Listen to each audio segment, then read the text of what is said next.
Welcome to How to Turn Your Dissertation into a Book, an event brought to you by the Graduate Writing Lab. If you haven't done so, please sign in. This 1-hour panel will be followed by individual consultations, which will be held in this room, so please don't go anywhere. If you signed up for an individual consultation and if you got an email from me, your name should be listed. Also near the sign-in sheet, there is a schedule for individual consultations. So please be sure to check your name and be here to meet an editor afterwards. All right, well, it's my pleasure to introduce our 4 esteemed speakers. Jennifer Banks is executive editor at the Yale University Press. Jennifer is particularly interested in imaginative, well-written work that privileges subjects over disciplines in such areas as world religions, biography, biblical studies, Jewish studies, ethics, moral psychology, the psychology of religion, education, and children's literature. She's also interested in practical books and research and writing. Philip Leventhal is the editor of literary studies, film studies, and journalism at Columbia University Press. Before that, he worked in the marketing department at the Columbia University Press and at the Seminary Co-op bookstore in Chicago. Priya Nelson is associate editor at the University of Chicago Press, where she acquires new books and translations in history, anthropology, and current events. Themes of particular interest for her scholarly list include the history of ideas, world history, method, religion, ethnographic writing, economic anthropology, and social theory. Her fields of acquisition reflect her academic training at the University of Chicago, University of Texas, and Austin. Finally, Heather Gold is assistant editor here at Yale University Press, where she oversees books in religion and classics. She works in such fields as biblical studies, early Christianity, Middle Eastern studies, and Jewish studies. Heather is drawn to books that explore religions through various lenses, including literature, law, art, race, and culture. So first, Jennifer, Philip, and Priya will offer brief remarks on 3 issues that are of interest to most budding authors. First, Jennifer will speak about how to prepare a book manuscript. Philip will discuss how to think about picking a publisher. And Priya will offer advice as to how to approach a publisher. After their brief remarks, we'll begin the Q&A. I'll start with a few questions, and then we'll open it up to the questions from the audience. So, Jennifer? So this is a very hard question for me to answer because, the longer I work in publishing, the more I realize there's no formulas. And that's part of what makes our job so exciting, but also very challenging. And there really is not a formula about transforming a dissertation into a book. I'm going to offer a couple of rough guidelines, but I'll confess that they are somewhat exaggerated, and that dissertations take all kinds of forms, and a book can mean very different things to very different people. And I think, depending on what kind of audience you're trying to reach with a book, what that transformation looks like is going to be very, very different. The 2 basic guidelines I'll offer, and again, they're a little bit crude, but the first is that the dissertation is really being written for a handful of people. The book conceivably is being written for anyone who wants to pick it up. And I think that there's a range, some people have advisors who really are encouraging them to write this for a broader, to write the dissertation for the broader audience. And some people who are publishing their first book are writing for a very narrow sort of readership. So the degree of the transformation will be determined by those 2 things: where you're starting, where you're trying to land. But I think it's one of the biggest challenges people face when they're trying to make that transformation is to, going from writing for a group of people that you've been in dialogue with, sort of what their expectations are and what they're looking for, to just writing for this, audience of unidentified people. So that's something that has to be very carefully thought through. Who are you writing for and why?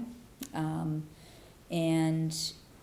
think people who are on a kind of faculty path are often writing for professional reasons of their own.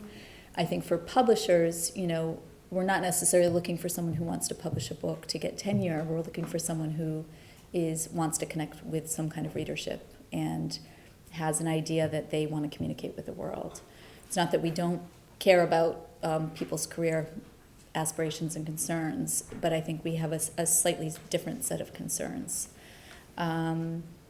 The other kind of crude guideline is, that a dissertation is where you show your mastery of a particular field or subject. And in a book, that's not really needed. Readers aren't coming looking for your mastery of the subject. They're looking for an argument or a narrative. And you're documenting sources in whatever way is sort of needed or demanded by the material, but you're not having to show everything you've read, whether that's in the body of the text or even in the notes. So that's I think a big shift. It's very much related to the first thing I brought up. So those are two of the guidelines. But I will say that every book that I've gone through with this, it's been very different. And it typically does take years for people to do this. The books that I have published that have been, were originally dissertations, were several years in that transformation from dissertation to book. So one thing I'll just leave you with before I stop talking is to kind of think through carefully for yourself if that is worth that investment of time. And one thing I do see sometimes is people who have a very narrow subject, who end up spending an inordinate amount of time perfecting this, and they produce a very beautiful, flawless manuscript that is still going to have a very limited readership and potential, in the market, and their time may have been better spent just moderately revising this, publishing it in maybe some kind of existing dissertation series, and then working on that next book to really make a kind of dramatic jump between a dissertation style writing and a book proper. So maybe with that. Thank you. Philip? Yeah, so selecting a press that you're interested in is a little bit more clear cut. Each press, specializes in certain subject areas, so we don't publish in every different area. So for instance, Columbia University Press doesn't publish in art history. And then within each subject that we do publish in, there's often a kind of subfield that we might work in. I think a lot of publishers want works, as Jennifer was suggesting, that sort of speak to a lot of different audiences. But then, presses will have, for instance, a focus in, let's say, Renaissance literature or modernist literature. So by investigating different publishers' websites and getting a sense of what they do, that should help narrow down where you should approach. You should also look for presses, I think, that publish in areas where your book has a potential to cross over. So for instance, if you're doing a book in Chinese film, does this press have a list in both film studies and Asian studies? That gives the press the opportunity to market and promote your book to two different audiences, which is always both to the press's advantage and to your advantage as well. As you start to narrow down your thoughts about who you want to submit your manuscript to, one very sort of obvious thing is the books that you've been using for your work and the books that are on your bookshelf, what are the presses that are most represented there? Those are kinds of the places that you'll want to approach first, I think.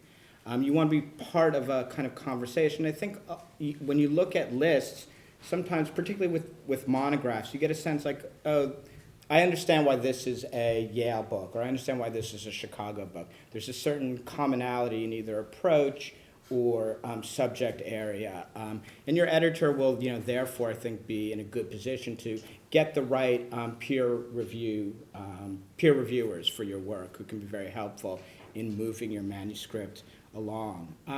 I would talk to, your mentors, senior colleagues, and get their sense of their experience with different presses. Was the response time good from the editor? Was the copy editing and production process, did that go smoothly? And were those people in communication with you? Did they feel that their book was promoted adequately? If it was a scholarly book, did it go to the right conferences? Was it advertised in the right scholarly journals? And if it was a trade book, did they sort of understand what that necessitated? Were they able to kind of get that book out to a larger audience? Were they advertising in places like the New York Review of Books, where you can get a bigger trade audience? On a more practical level, think about the pricing of a book. I mean, I think there's now more commonality among the different presses in how we're pricing it. But some presses price their books, closer to $100 or $110. Some presses do in paperback right away more often than others. So if these things are important to you, that's another consideration to take into account. And then, finally, how will the press that you've selected affect, your tenure possibilities? I think some tenure committees are much more particular about publishing at certain presses in order to get tenure, and you should sort of find out from your senior colleagues, are there presses that are more preferable than others? And then finally, another sort of area of scholarly publishing to think about is, there's both the university presses, and then there's also the commercial scholarly presses, places like Palgrave and Bloomsbury and Routledge that aren't, affiliated directly with the university, but do publish a lot of, I think, particularly first books. So, that's another option to think about, but again, I would think about if there are any sort of tenure implications about that when you're approaching those presses. Thanks, Phil. Priya?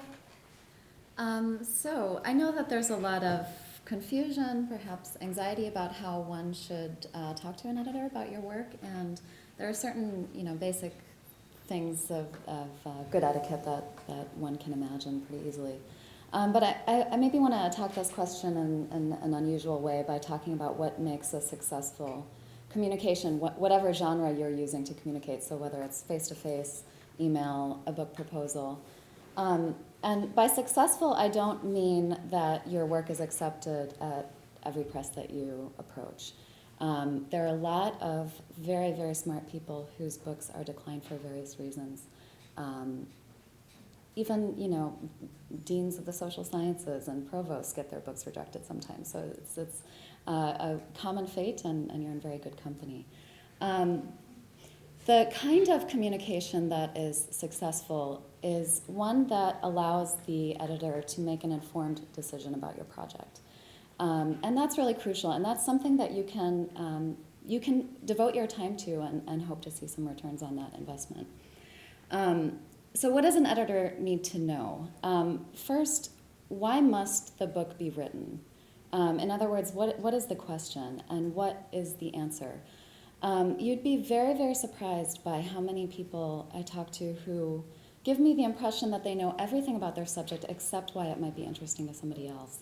And I don't mean that in a disparaging way. I mean it with great sympathy and respect, because when you start to research a dissertation or when you're researching a book, it's kind of like free diving amid a sea of information. And at a certain point, you get so deep into your subject that the density of facts is so high, and you just start to sink.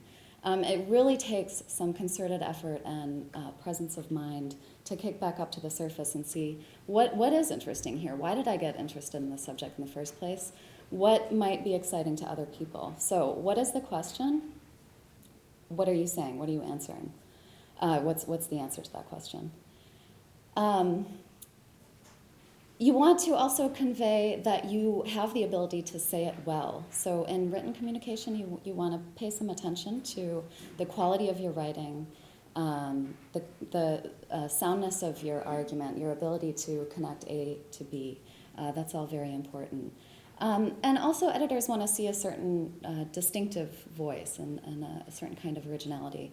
We're not looking for somebody who is sort of robotic in their execution of the methodology that they've learned throughout their graduate career. We want something who is well-trained, yes, has a certain rigor and thought, but then is adding something new and exciting and is being a bit creative. don't look for just one brick that will fill a gap in a literature. That's not really what the presses that are represented here are doing. I mean, we're trying to do something that may reach an interdisciplinary audience, that provides interesting answers to interesting questions. So it's not merely a performance, as Jennifer was saying, it's not a performance of mastery at this point. And then showing a sense of you know who the readership is, that can also be very, very important. In terms of approaching an editor, there's no sort of generic advice, and I also feel a bit suspicious of telling you that you must do such and such in the right order. But I would say perhaps there are a few things that you should not do.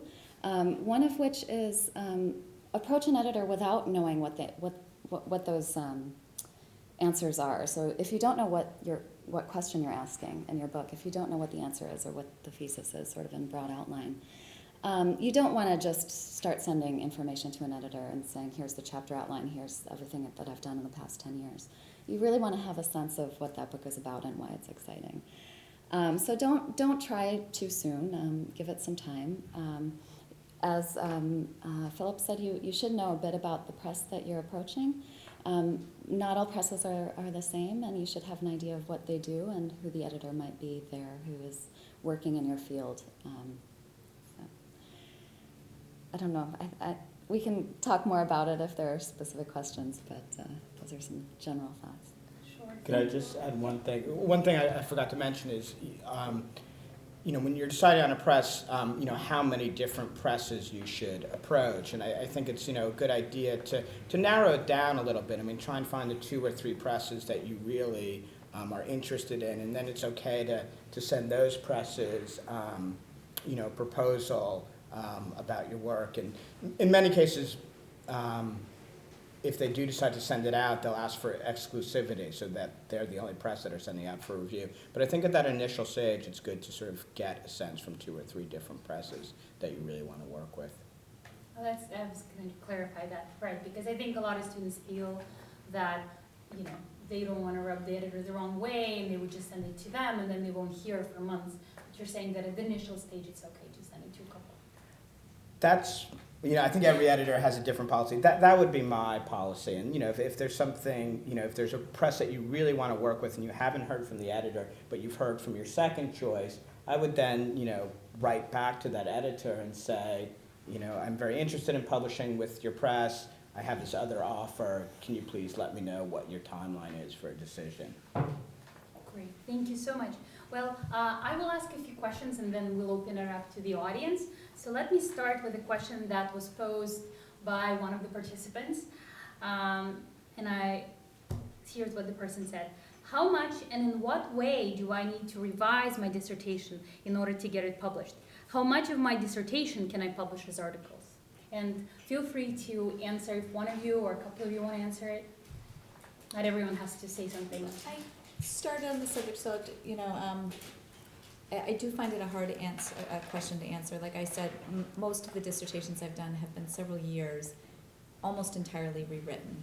So, they're taking the research that they've done, maybe the basic thesis, but almost entirely rewriting the actual book.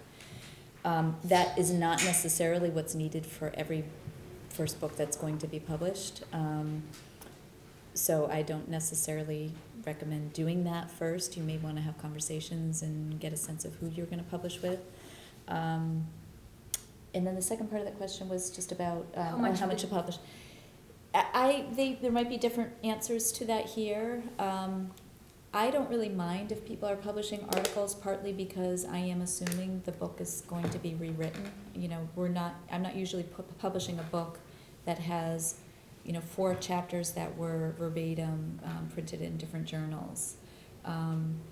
They may have been published originally as articles, but in order for it to be part of a coherent book that reads like a book, and that probably is a little bit different from a very specialist readership that a particular journal might have. They have to be edited. Some people might say, I don't know, more than half. You don't want all of the material out there. I think this has to do, again, with audience, because if you are publishing a general interest book.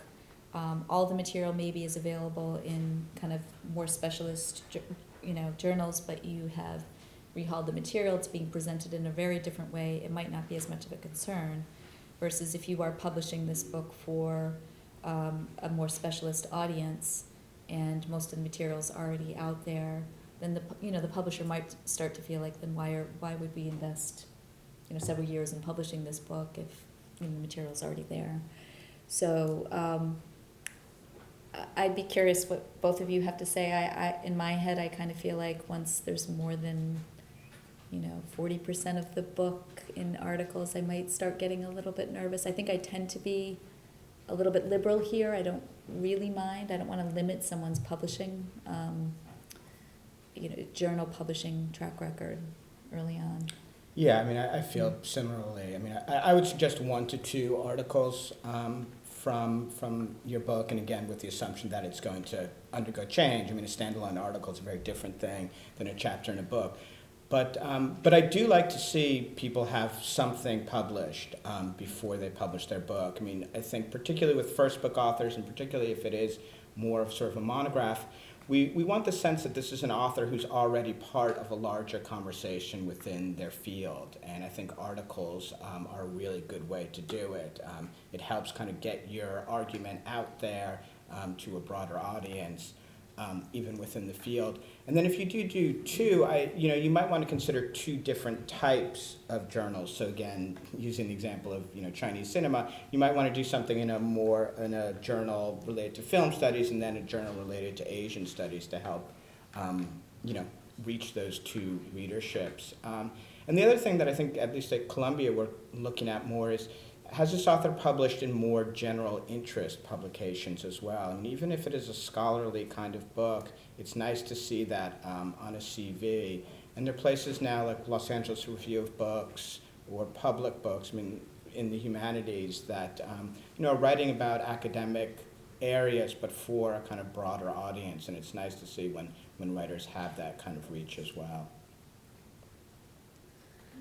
On the question of how much you should revise your dissertation, I think that is very difficult to answer with any kind of generic advice. But one thing that I would strongly encourage everyone to do is go through the exercise of writing a book proposal, because it's this imaginative genre where you can sort of shape the book in your mind in a way that will guide you in terms of your revisions. If you just start digging in, going very deep into details and revising chapter by chapter, you still might, at the end of that process, not have the answers to the questions that you set out asking. So putting your work in conversation with other people, figuring out what's really exciting about your project, all of this can be done through writing a book proposal. And at that stage, you have something short to share with your friends, see what they think about it, tell you whether they think you're on the right track.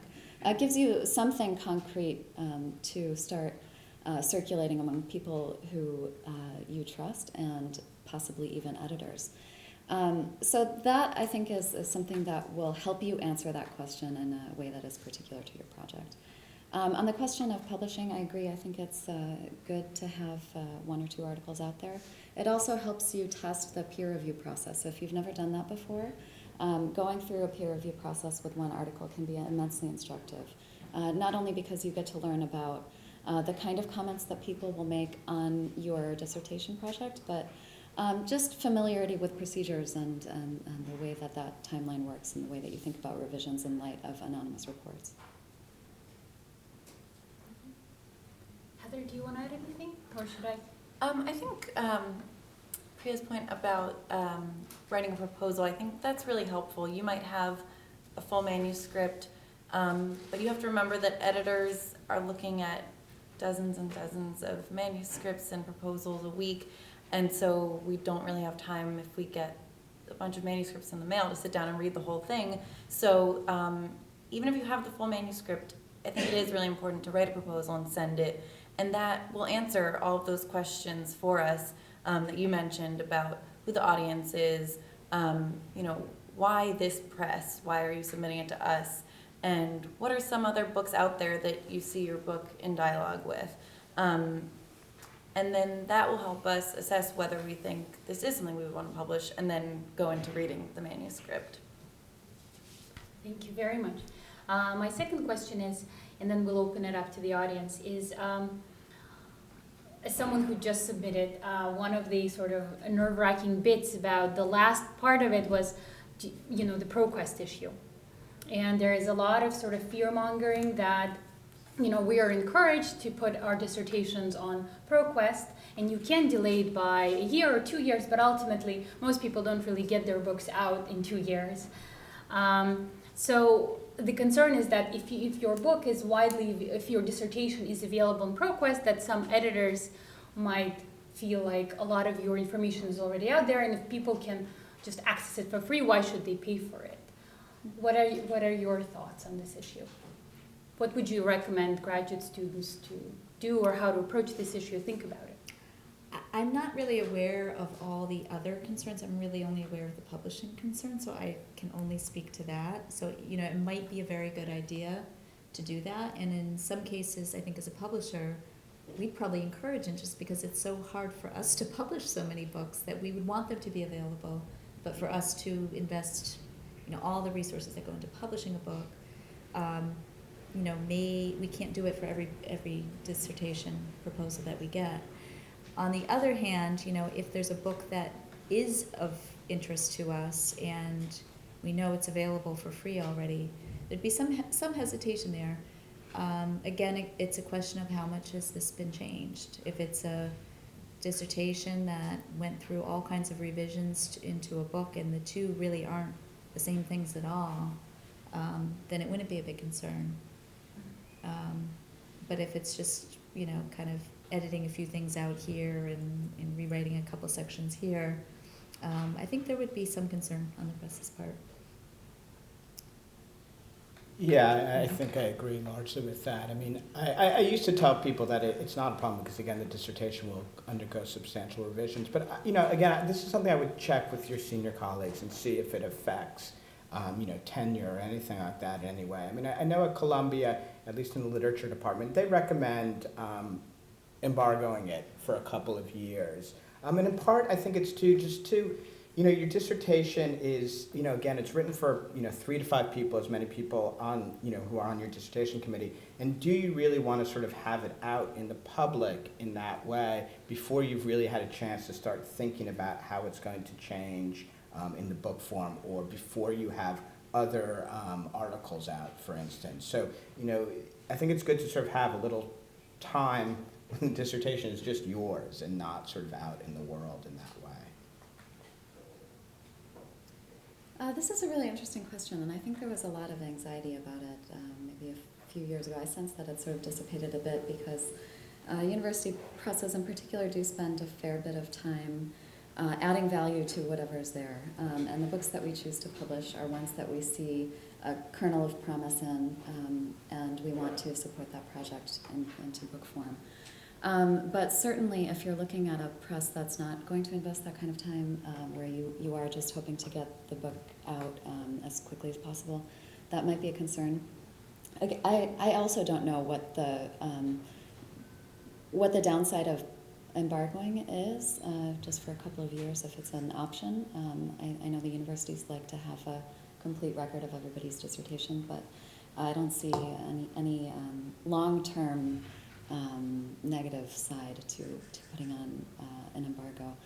If you're at the stage where you're still finishing up the dissertation and you're able to make this decision early on in your postgraduate career, it's a good idea to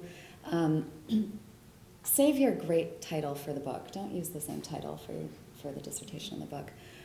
Make the table of contents more exciting. Don't just retain the structure and tweak a few things here and there. So think of the dissertation as the place where you can really, really geek out and put all of the things that you wanted to put in writing in the dissertation. And then you can cull, you know, what's the best material from each chapter, and make the book a better product and a leaner, tighter argument, more interestingly written, which has a better table of contents and a much better title. So those are some small things that you can do in order to distinguish the projects and in order to make a publisher more willing to take a look at it.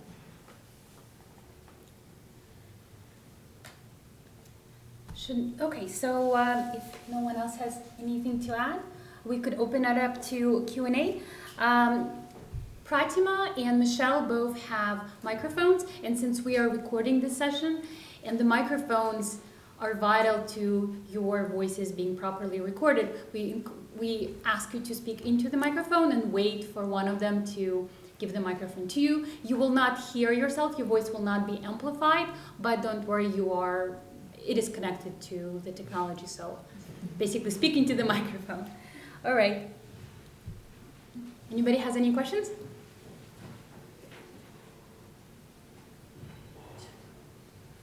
Thank you all so much. That was super informative. I have a question about the rote mechanics, or maybe better said, the etiquette of submitting to editors. Is it customary to just dump a manuscript on your desks and have it be responded to, or is there some more elaborate process that has to be undertaken? Thank you. I was supposed to address this question and I didn't really adequately, so I feel responsible for answering. It's a good idea to find out who is the editor who's attending your disciplinary conferences. So if you're an anthropologist, find out who's going to AAA. If you're a historian, find out who's going to be at AHA. There may be multiple editors at a press going to those meetings who are covering different fields. So for example, Chicago has a history editor who does mostly American history. I do global history and less that's based in the US. So find out who the editors are. Send them an email several weeks before a conference saying, this is my book proposal. I'd really love to speak with you if you have time. Don't wait until a week before the conference, because at that point everybody's already booked up. And sometimes for the big disciplinary conferences, like anthropology is the biggest meeting that I go to, my schedule will be set a month in advance because there are so many people that I need to see. And certainly don't wait until the conference is already in progress. This is such a curious thing that often happens where I'll be checking my phone when somebody says, I'm here, can I meet you? That's really too late. And one thing that you want to keep in mind is that since most editors are fully booked at those conferences, it's not a good idea to just show up and start talking either, because it's sort of a stressful environment. Also, you don't want to make an uninformed decision about a book. So if you have somebody who comes and tells you something about the project, you don't really get a good sense of what it's about. You haven't read anything that's been presented in a more careful form. And so you don't want to start an interaction like that. It's best if you can plan it at least a bit. And then, as Philip was saying, it's a good idea just to get a sense from a couple of different people whether they're interested in the project or not. But if an editor asks you for exclusive consideration, you should grant that request, especially if they're going to send the manuscript out for review. So a blind double submission, and you don't want to sort of behind one editor's back submit and promise that you're giving exclusive consideration to both. That's not a good idea.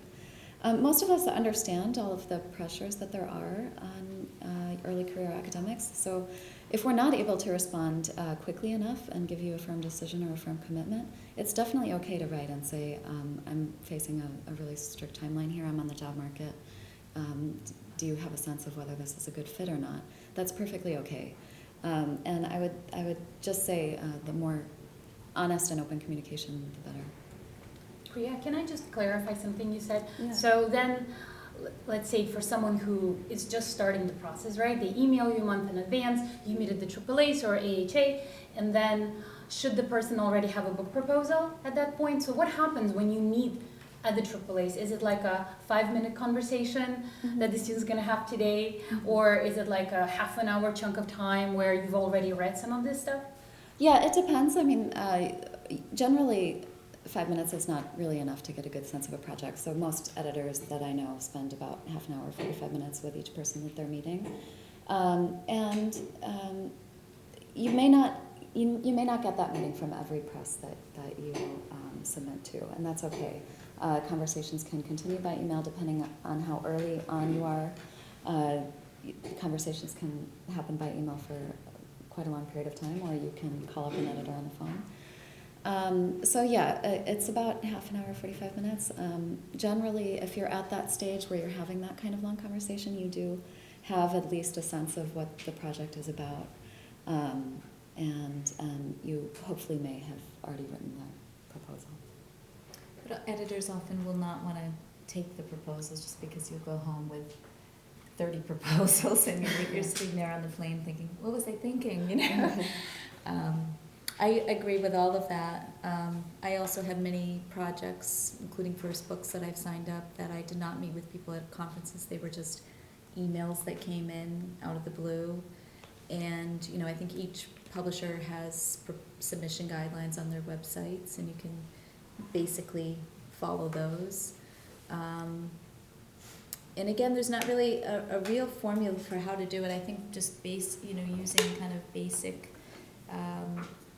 guidelines of etiquette and trying to imagine yourself in someone else's shoes and being overwhelmed with lots of things coming in.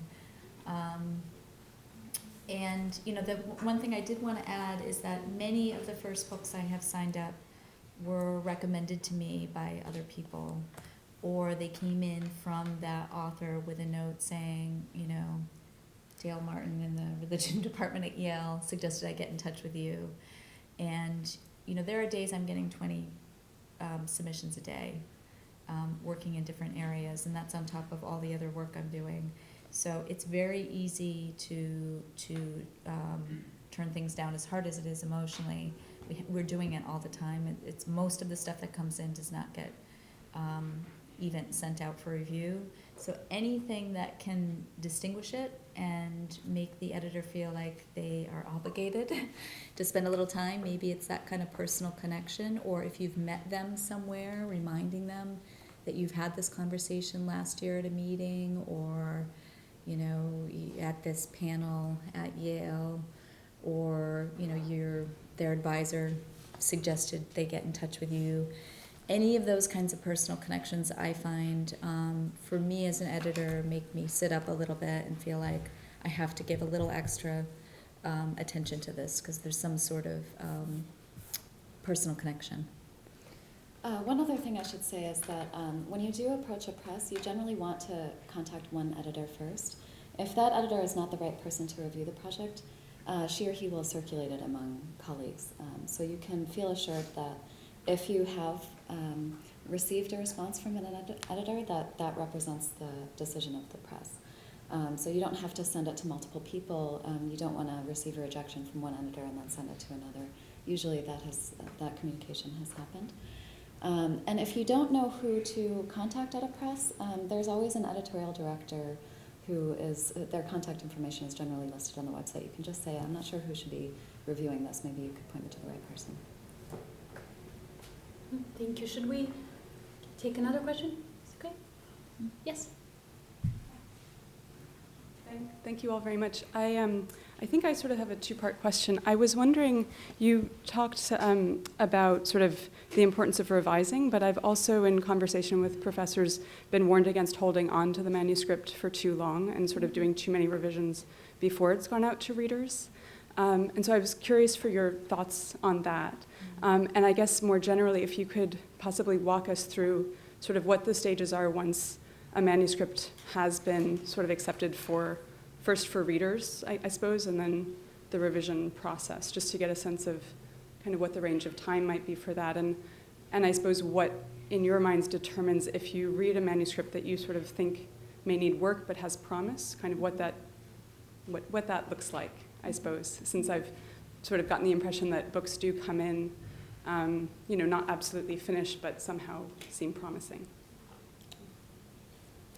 Yeah, I mean, the review process, the peer review process, is very sort of helpful and integral for that reason. And yeah, we don't really necessarily expect that a work will be perfect, and we are trying to find, something that has a lot of great promise, even if it's not quite there yet. But we do want to make sure, at least for myself, that it is far enough along that it won't sort of get bogged down too much in the peer review process. You don't want to have this sort of endless back and forth between the author and the readers, and then the faculty board at the press. So I mean, again, I think it's a hard thing to sort of quantify in any certain way, but I want sort of a fairly polished manuscript.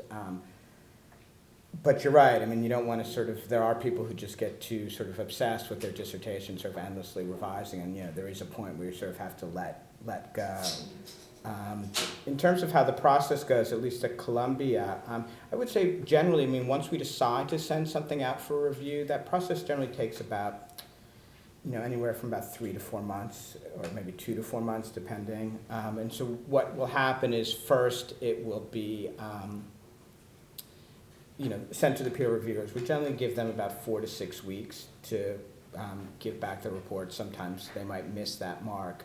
And then after that, the author will have the opportunity to respond to the suggestions made by the peer reviewer. And that's a really important part, I think, of the process, and an editor will work with you on that.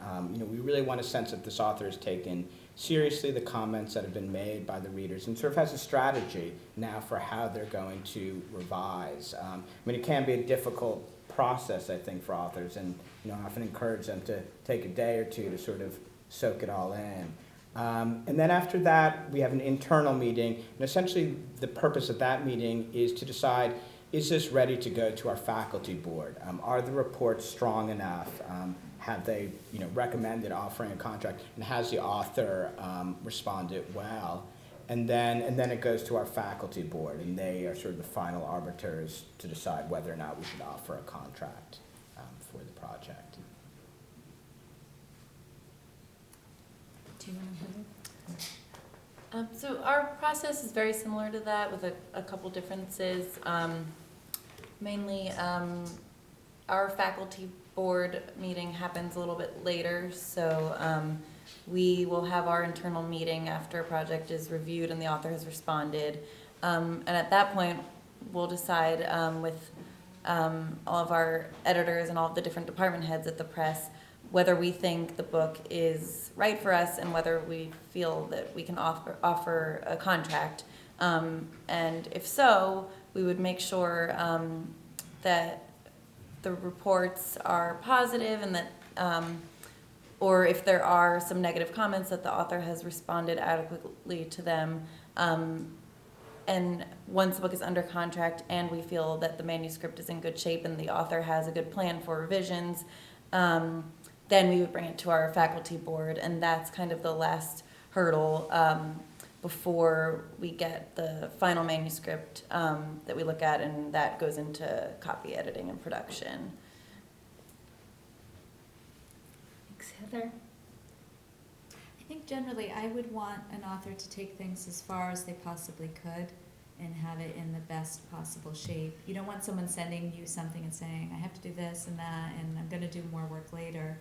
Because you sort of have one shot with the house and with an editor, and you want to be able to make the best possible impression. Likely there will be further rounds of revision that you will go through after that point, but I would really try to get it, if you want to publish with a lot of the bigger university presses and a more distinguished press, if you're just trying to kind of move on to the next thing, get the book published as quickly as possible, that would be a different model. Thank you, Jennifer. Next question?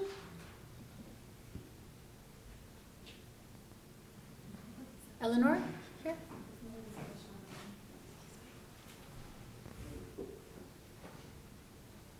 First of all, thank you so much for this opportunity.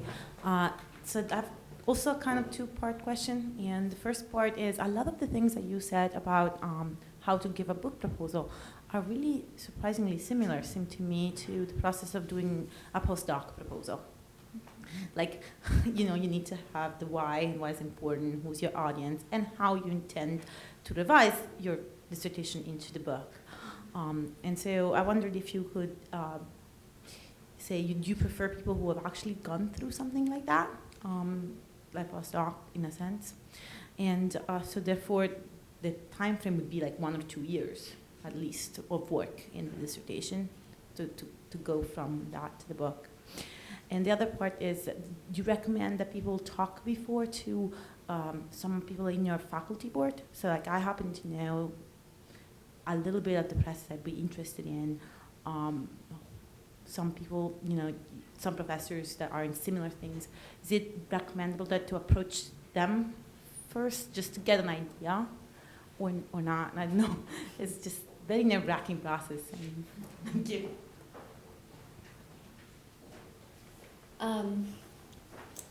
It is a very nerve-wracking process, and I just want to offer perhaps one note of encouragement, which is there's so much conflicting information about publishing out there, and you may hear different things from different people. You may hear different things from one advisor rather than another. That's okay. In part, that reflects the sort of diverse environment in which we find ourselves, where there are many different kinds of publishers. Every editor works sort of differently.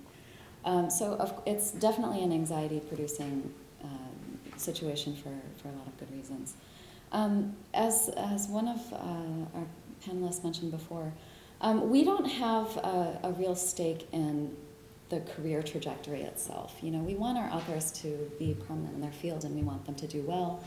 But what we're really judging is the book itself, and a lot of us work with non-academics too. So the question of whether we prefer to receive something at a certain stage from a postdoc or an assistant professor, that doesn't matter really very much at all.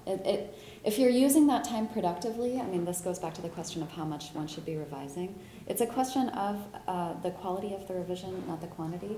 So there is a danger of getting stuck in sort of an endless, fine-grained revision that happens over a number of years. And then at the end of the process, you might not even have a publishable book. So, spending a couple of months pausing, thinking about what's exciting, talking to your spouse, talking to your nephew, talking to your friend, whoever, to find out how you can communicate something that you've spent so many years of your life devoted to in a way that is understandable to somebody who's a non-specialist can be crucial, even if you're writing a specialist book. So take a couple of months, pause, think about it, have a plan for quality revisions, and then do it and get it done. So whatever that process is, whatever works for you is the right one. I think too, sometimes reading the books that are just in your field can be a little misleading, particularly if they were published even 15 years ago. The field has changed a lot. So sometimes I think it's, if you're just writing a scholarly book, you're not trying to reach beyond a scholarly audience, but even thinking of the books in fields that are different than yours, and reading them and seeing what you can tolerate as a reader and what you can follow, and what would interest you in, if you're an anthropologist, what would interest you in literary studies. So that can be a useful exercise. And I think as another note of encouragement, for me, it doesn't really matter if someone just finished their PhD or if they are an incredibly distinguished professor at Harvard. I'm concerned with the book and what I think we're going to be able to do with the book.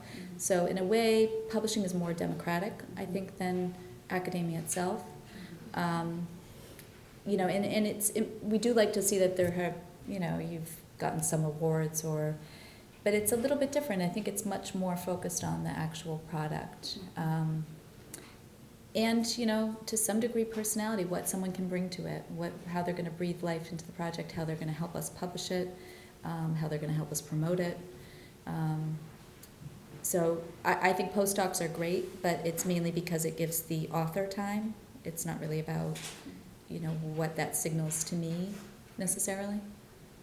I think she also had a question about faculty boards and contacting somebody. Yeah, it can be helpful. I've had, I have a project that's going to be coming into me soon that was a dissertation here at Yale that was recommended to me by someone on our faculty board. It's the same as any kind of connection. They don't determine what we publish, but it could help, right? Yeah, I think to think of them more as scholars in the field rather than necessarily members of the publication committee. And if you already have a relationship with them, that makes sense. But if you're just reaching out to them out of the blue, that might not make sense. So I think if there's already a connection or a reason outside of just wanting the book published with the press they're affiliated with, that you're reaching out to them, then I think it makes sense. I think the point about reading is such a crucial one, and reading across disciplines is great. Also try reading popular books. So if you're a historian, read some trade history and get a sense for how it's written, the way that a table of contents is organized or a thesis unfolds, the way that, for example, a journalist might discuss a conversation that she had is similar to the way an anthropologist might record a conversation that was had in the field. So getting this kind of sense of what people are reading in popular history or current events books might help you if you're in adjacent fields in the scholarly community. Reading book reviews too. Book reviews, seeing what the New Republic is reviewing and what the New York Times Book Review. You might not be striving for that, but just to have some kind of awareness of what the environment is, I think is really valuable. Thank you. So we have time for just one more question. Yes, Wendell.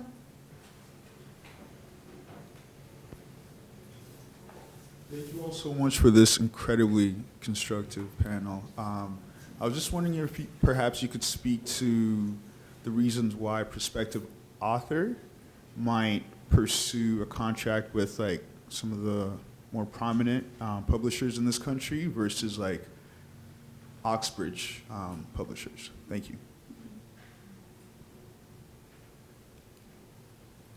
Well, I mean, I tend to think of Oxford and Cambridge as, you know, in many ways very comparable to a lot of what we do. I mean, they're certainly bigger and they have other things that we don't do.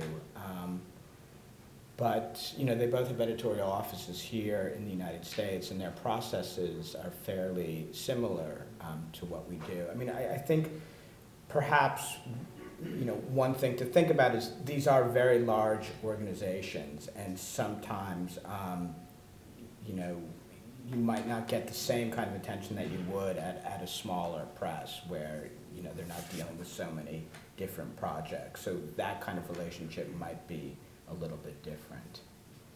I think another helpful way of figuring that out is if you are going to a conference, walk into the book exhibit and look at the publishers' booths and see what's at the Oxford booth, you know, how do they publish their books versus Chicago or Columbia or Yale. That'll give you a sense of that. And then I think also, as Philip said earlier, figuring out what's important to you. So whether price point is important, that's something that's important to authors and changes very, very rapidly over the years. And, you know, whether having your book available as an open access ebook or in paperback first, you know, figuring out what's important to you and then looking at what different publishers do, because it is going to be different for every author and every book. Thank you very much. So let me just ask one more question, and then we'll move on to individual consultations. So my final question for all panelists is, if you could only give a single piece of advice to a graduate student or a postdoctoral fellow hoping to publish his or her work, what would it be? I always think the most important thing is just write the book that you are most passionate about and let the chips fall where they may. Because, you know, it's a very unpredictable process. You could write the most brilliant proposal that's very publishable, but there just isn't quite the right publisher or editor out there, and it seems to fall between cracks. Books come out and don't get the attention that people hope for, and you've invested years. You know, I think to just do the work that you feel most deeply inspired to do, and usually that translates into some sort of success. But you can't count on that success. So for you know, to feel like that time and energy that you've put into the project was something that you needed to do for yourself.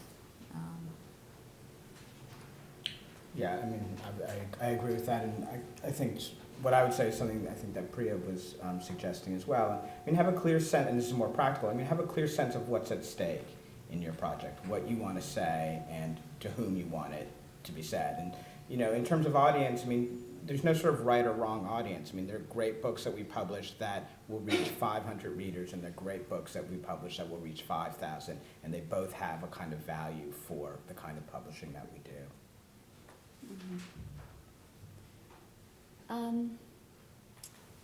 Yeah, I think what I'm going to say is going to echo both of those comments. One of the really difficult things about being in a situation as an early scholar and trying to revise a book is that there is an obvious answer to why must my book be written. It's because there are job market concerns and there's tenure issues. So you have to bracket that in your mind and hold it there, somewhere in a confined space that doesn't overpower you in some kind of anxious and nervous state, and try to reconnect with why must the book be written from an intellectual standpoint, and what is the really crucial thing that's driving this process. I think everybody gets into academia because they're excited about ideas.